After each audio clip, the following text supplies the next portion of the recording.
Tifose et tifosi della Roma, ce lundi, il est vraiment très dur.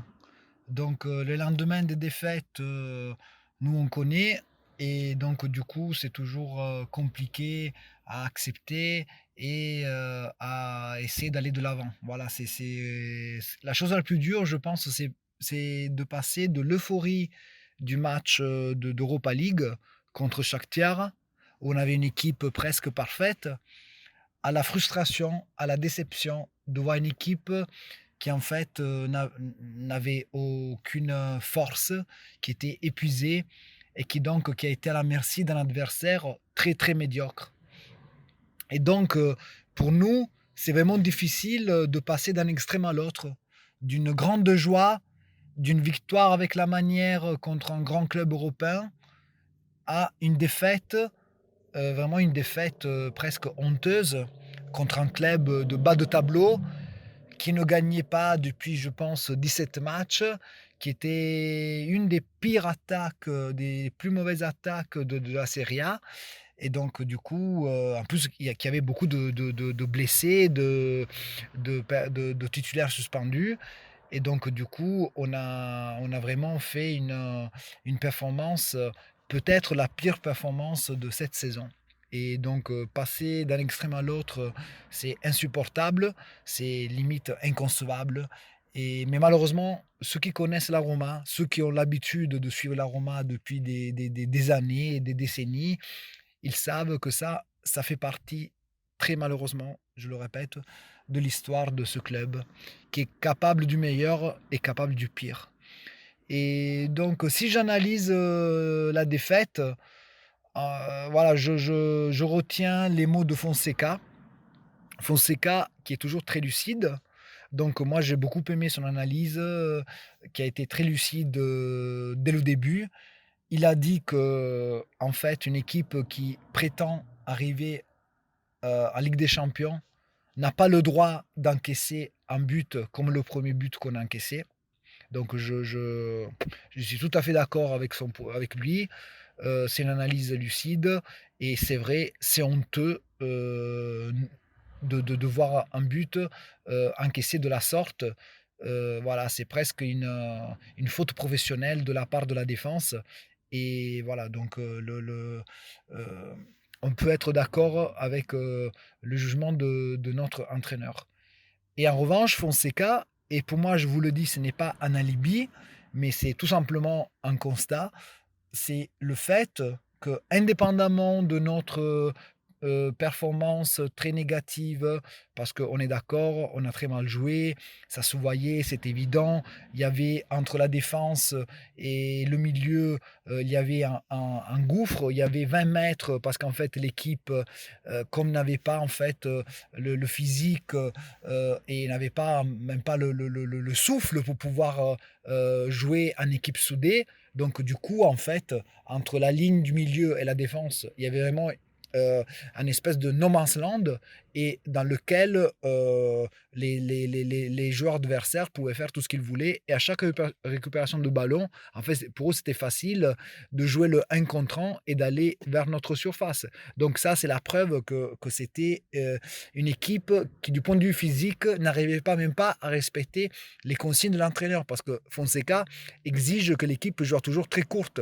Et là, c'était impossible hier parce qu'il faut être 100%.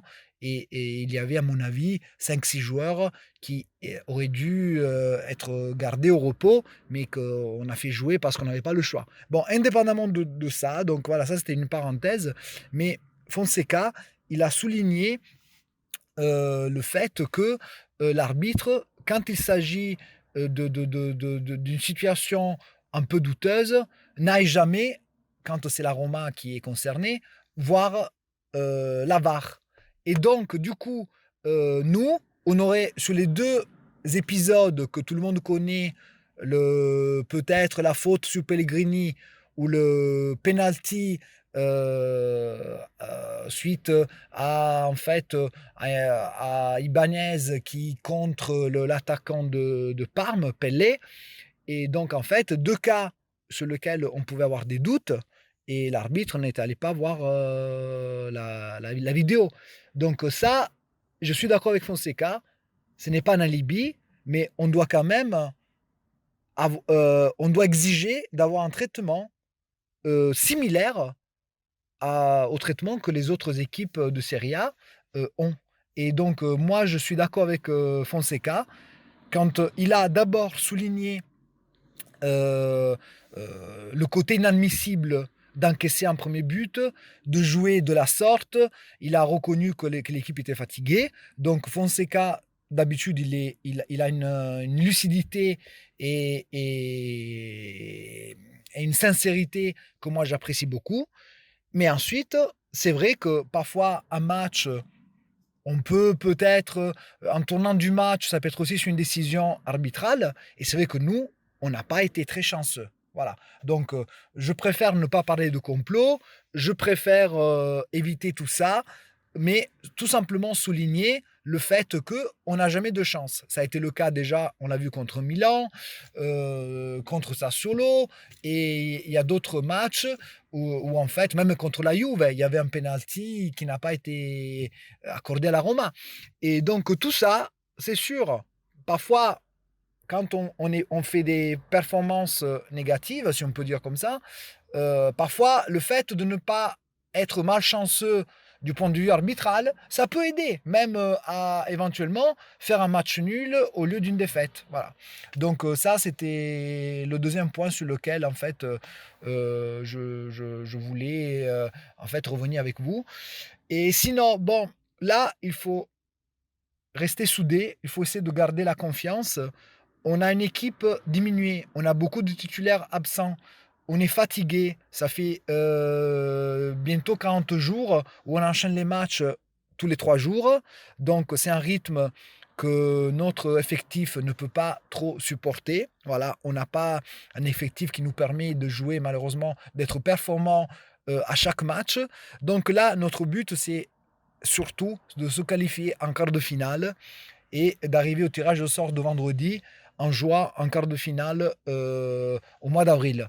Et essayer de en fait sauver le meuble avant la trêve pour le match contre Naples, de façon à ce que la quatrième place soit toujours à notre portée et qu'on ne soit pas trop décroché. Donc, pour jouer tous nos chances, toutes nos possibilités, en fait, après la trêve, au mois d'avril, et c'est tout. Donc, il faut vraiment là rester, essayer de rester confiant, solidaire. Inutile de tomber dans les polémiques, inutile de remettre tout en question, inutile de crier contre certains joueurs, contre les choix de l'entraîneur. Là, malheureusement, ou heureusement, voilà, on le verra, là, on joue notre saison sur les 2 prochains matchs, ce sont les 2 matchs clés de la saison.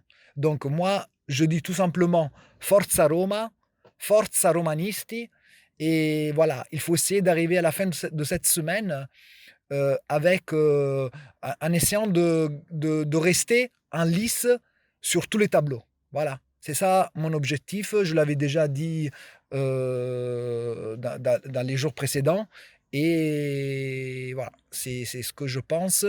Et j'ai confiance que la Roma à Kiev contre Shakhtar fasse un match vaillant et courageux, parce que comme ça l'a été souvent cette année, une Roma vaillante et courageuse. Voilà. Bon, Forza Roma, gardons l'espoir et la confiance, et a presto a tutti. Ciao.